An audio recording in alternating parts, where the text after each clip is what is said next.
Pasti kamu nggak asing kan sama vaksin Moderna, Sinovac, dan AstraZeneca?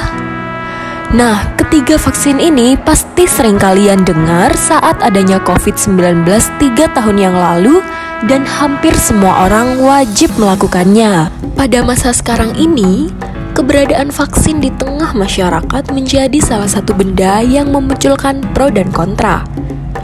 Meskipun begitu, vaksin terbukti telah melindungi manusia dari berbagai penyakit yang menyebar di dunia.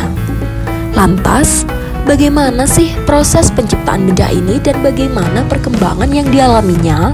Menurut penelitian, vaksin merupakan sebuah metode pengobatan untuk menciptakan antibodi aktif terhadap suatu penyakit tertentu. Untuk menciptakan antibodi ini, vaksin menggunakan mikroba racun atau salah satu protein yang dimiliki oleh penyakit tersebut. Unsur-unsur ini kemudian dilemahkan atau bahkan dibunuh terlebih dahulu sebelum dimasukkan ke tubuh manusia sebagai vaksin. Pada masa perkembangannya, vaksin pertama kali ditemukan ketika Edward Jenner melakukan eksperimen kepada anak berusia 8 tahun yang menderita cowpox bernama James Phipps pada tahun 1796. Edward mengambil nanah dari seorang pemerah susu yang menderita cowpox.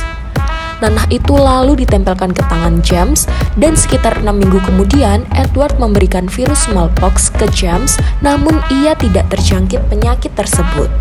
Setelah eksperimen serta studi lanjut yang dilakukan, pada tahun 1798, Edward menetapkan bahwa vaksinasi aman untuk digunakan bagi anak-anak dan orang dewasa.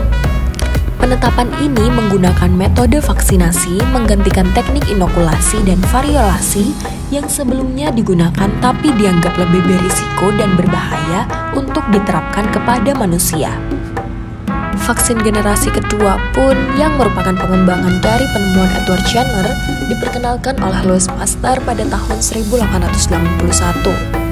Vaksin ini dibuat untuk menciptakan antibodi dari penyakit kolera dan penyakit antraks.